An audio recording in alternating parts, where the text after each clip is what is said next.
जब भी कोई पूछता है जीवन क्या है, तो वो ऐसी बात पूछ रहा है जैसे अंधा आदमी पूछे प्रकाश क्या है, या कोई आदमी पूछे स्वाद क्या है, या कोई आदमी पूछे सुगंध क्या है। अगर तुमसे कोई पूछे स्वाद क्या है तो क्या कहोगे? पूछे सुगंध क्या है तो क्या कहोगे? जब कोई पूछे स्वाद क्या है तो तुम ज्यादा से ज्यादा ये कह सकते हो कि लिया जा सकता है लेकिन कहा नहीं जा सकता। स्वाद चखा जा सकता है, जिया जा सकता है, जाना जा सकता है, लेकिन कहा नहीं जा सकता। और स्वाद तो जीवन का एक अनुभव है, सुगंध जीवन का दूसरा अनुभव है, प्रेम जीवन का तीसरा अनुभव है, पीड़ा जीवन का चौथा अनुभव है, आनंद पांचवा अनुभव। जीवन के हजार हजार अनुभव, एक अनुभव को भी नहीं कहा जा सकता और जीवन समग्र अनुभव का जोड़ है। तो एक अनुभव को भी नहीं कहा जा सकता कि क्या है, तो समग्र जीवन समग्र जोड़ को तो कहने का कोई उपाय नहीं रह जाता कि क्या है।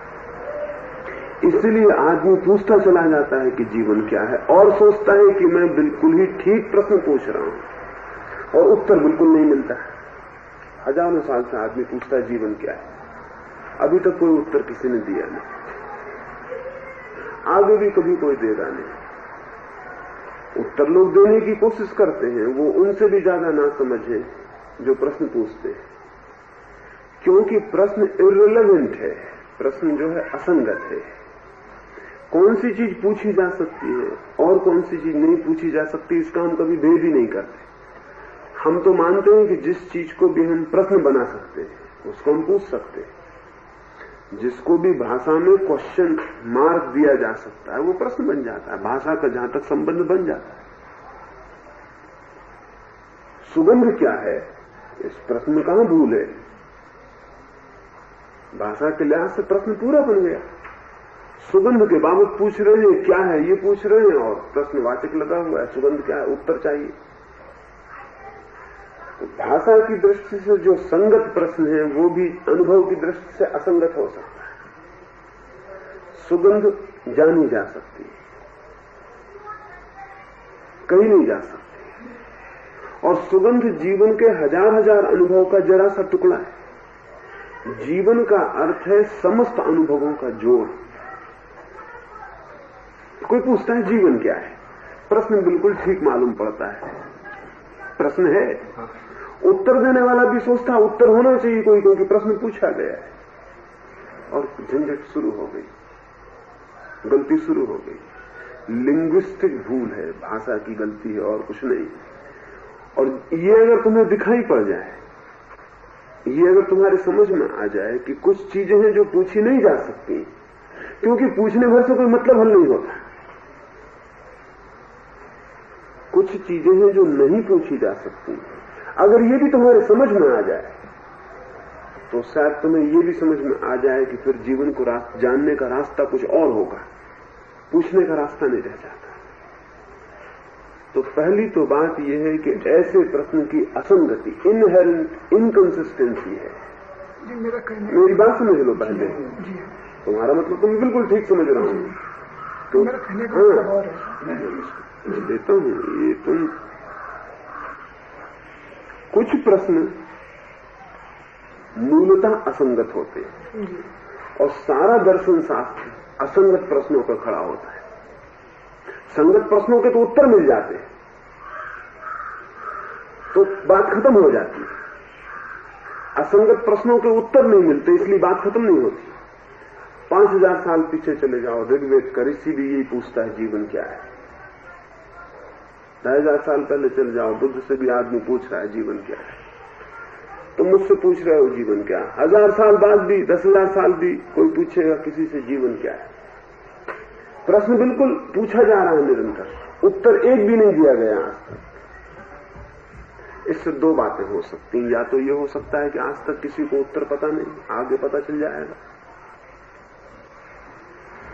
या ये भी हो सकता है कि प्रश्न ऐसा है कि असंगत है, इसलिए उत्तर कभी नहीं होगा। मेरी दृष्टि में ऐसे प्रश्न का उत्तर नहीं होता है, ऐसे प्रश्न का अनुभव होता है। तो ये मत पूछो कि जीवन क्या है, ये पूछो कि जीवन कैसे जाना जाए। जीवन तो है और कुछ है, XYZ कुछ भी है, जीवन तो है। तुम्हारे पास भी जीवन है, तुम्हारी इतनी उम्र बीत गई, तुम जिए हो। एक आदमी 70 साल तक जिएगा और 70 साल के बाद भी पूछेगा जीवन क्या है। ये आदमी जिया, जीवन से गुजरा, रोज रोज जिया, सांस चली, सांस गई, सोया, उठा, दुख झेले, सुख झेले, प्रेम किया, घृणा की, लड़ा झगड़ा, दोस्त बना, सब इसने जिया। आखिर में 70 साल के बाद पूछता है जीवन क्या है। तो दो ही मतलब है इसके। एक तो ये कि जीवन गुजर गया, ये जीवन को जान नहीं पाया, जीवन में बहता रहा लेकिन जीवन को पकड़ नहीं पाया, या जीवन इसको ऊपर से छूता रहा, इसके पूरे प्राणों तक। वो जो पूछ रही है समग्र रूप से कैसे जी, ये समग्र रूप से नहीं जी पाया। जैसे कि समझो मैं तुम्हारे घर आऊं, दौड़ता हुआ तुम्हारे घर में से निकल जाऊं, घर में से निकला, वहां कौन सी तस्वीर लगी थी, कौन लोग बैठे थे, वहां क्या हो रहा था, कौन गीत गा रहा था, कुछ भी नहीं, दौड़ता हुआ घर से निकल गया। एक गीत की कड़ी मेरे मन में गूंजती हुई सुनाई पड़ी, किसी बच्चे का रोना सुनाई पड़ा, बर्तन बजते थे घर के वो सुनाई पड़े, कुछ बात चलती थी उसकी एक कड़ी सुनाई पड़ी और मैं भागता हुआ निकल गया। वो सब गड्ढमड्ढ हो गया, गीत की कड़ी, बर्तन की आवाज, झगड़ा, बातचीत, घर, चित्र, सब गड्ढमड्ढ हो गया। मैं भागता हुआ निकल गया। अब मैं लौट के देखता हूँ तो मुझे समझ में नहीं आया कि मैं जहां से निकला वो क्या था। वो घर था, पागलखाना था, संगीत घर था, चौका था, झगड़ने वाले लोग थे, दफ्तर था, क्या था। अब मैं पूछता हूं वो घर क्या था और मैं उससे निकला, उस घर से मैं गुजरा और अब मेरे सामने सवाल है वो घर क्या था। उसकी बहुत सी चीजें चित्त पर रह गई, गीत की कड़ी भी रह गई, झगड़े की आवाज भी रह गई, बर्तन भी रह गए, चौका भी रह गया, घर के लोग भी रह गए, चित्र भी रह गए, दीवार, छोटा सा एक सबका मिक्सचर, एक सबका सम्मिश्रण मन पर एक छाया रह गई। और मैं इतनी तेजी से निकला उस छाया के पास कि उस छाया का भी पूरा इंपैक्ट, उस छाया की भी पूरी छवि मेरे चित्त पे बन नहीं पाई। बस मैं निकल गया, जैसे कि मैं एक कैमरा लेकर दौड़ता हुआ निकल जाऊं इस कमरे से और कैमरे की आंख खुली हो और पीछे जाके कैमरे का चित्र खोलूं और देखूं तो सब गड्ढे को समझ नहीं आता। दौड़ता हुआ कोई कैमरा लेके यहां से निकल जाएगा तो तस्वीर तो बनेगी, लेकिन बहुत सी तस्वीरें बन जाएंगी और एक के दूसरे के ऊपर बन जाएंगी और फिर उसे खोल कर देखने में पहचानना मुश्किल है कि आदमी है कि कुर्सी है कि मकान है कि क्या है क्या नहीं। तब आदमी पूछने लगे कि ये चित्र क्या है। वो आदमी ठीक प्रश्न पूछ रहा है, उसकी समझ में नहीं आता ये चित्र क्या है, वो पूछता है ये चित्र क्या है। लेकिन सवाल ये है कि इससे एक ही बात सबूत होती है कि चित्र भागते में लिया गया, कैमरा कपता था, हिलता था, आदमी ठहरा हुआ नहीं था, रुका हुआ नहीं था। जीवन से हम भागते हुए, दौड़ते हुए, आंखें बंद किए हुए, इधर उधर देखते हुए निकल जाते हैं। पीछे हम पूछने लगते हैं जीवन क्या है। ये जो प्रश्न उठता है, ये जीवन गलत ढंग से जिया जा रहा है, इसका सबूत है। ये प्रश्न उठता है, ये इस बात की खबर है कि जीवन को जितनी समग्रता से, जितनी पूर्णता से जीना चाहिए वो हम नहीं जी रहे। अब ये जो हम जीते हैं अत्यंत आंशिक रूप से, अत्यंत उथले। तुम मेरे पास आए, तुम आए, तुमने मुझे नमस्कार कर लिया और बैठ गए। क्या तुम सोच सकते हो कि नमस्कार जैसे छोटे से कृत्य में इंटेंसिटी के कई लेयर हो सकते, कई सतह हो सकती हैं गहराई की। एक आदमी नमस्कार करके चला गया, न उसने मुझे देखा, न उसके हाथ उसने जान के उठाए। एक मैकेनिकल एक्ट है, कोई दिखता है नमस्कार कर लेते हैं, गुजर जाते हैं। उससे तुम पूछो कि कौन बैठा था, तुमने किसको नमस्कार किया था, शायद वो सांझ को याद भी न कर पाए। मुझे कुछ क्या नहीं आता, दिन में 25 लोगों को नमस्कार करता हूं, जो मिलता है नमस्कार करता हूं। इस नमस्कार के पीछे कोई भाव भी नहीं, एक औपचारिकता है, पूरी हो जाती, एक फॉर्मेलिटी पूरी हो गई। एक दूसरा आदमी किसी को नमस्कार करता है, इसके पीछे पूरे प्राण हो सकते। ये नमस्कार सिर्फ हाथों का जुड़ना नहीं, पूरे प्राणों का जुड़ना हो सकता। ये नमस्कार सिर्फ एक औपचारिक कृत्य नहीं, एक हार्दिक घटना हो सकती। और हो सकता है कि सारे जीवन इस घटना को भूला न जा सके, ये इतनी गहरी बैठ जाए चित्त में कहीं जाके। ये एक जीवंत अनुभव बन जाए।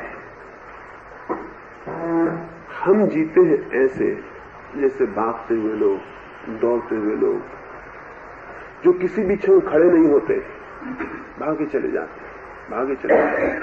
आगे देखते हैं, जो पास दिखाई पड़ रहा है उस पर नजर नहीं पड़ता, या जो गुजर गया है उसका विचार करते हैं। लेकिन जो गुजर गया वो भी नहीं है अब, जो आगे आने वाला है वो भी नहीं है अभी, जो है मूवमेंट इस क्षण में, उसको पूरे रूप से, उसको पूरी टोटलिटी में, इतना कि जैसे उसका हमने पूरा रस निचोड़ लिया, हमने सारा सार जो था सब खींच लिया, सब आत्मसात कर लिया। ऐसा हम नहीं जीते, इंटेंसिटी नहीं, एक तीव्रता। अकबर के दरबार में दो जवान लड़के एक दिन गए, दोनों राजपूत थे, और जाके दरबार में खड़े हो गए, तलवारें लिए हुए, और अकबर से कहने लगे कि हम दो बहादुर जवान हैं और सेना में भर्ती होना चाहिए। अकबर ने सहज पूछ लिया, बहादुर हो लेकिन सर्टिफिकेट लाए हो, प्रमाण पत्र लाए हो बहादुरी का कोई? मैं कैसे जानूं कि तुम बहादुर? अकबर का ये कहना था कि वो दोनों तलवारें तो म्यान के बाहर आ गई। अकबर तो एक क्षण चौंक ही गया और वो तलवारें तो एक दूसरे की छाती में घुस गई, वो दोनों जवानों की।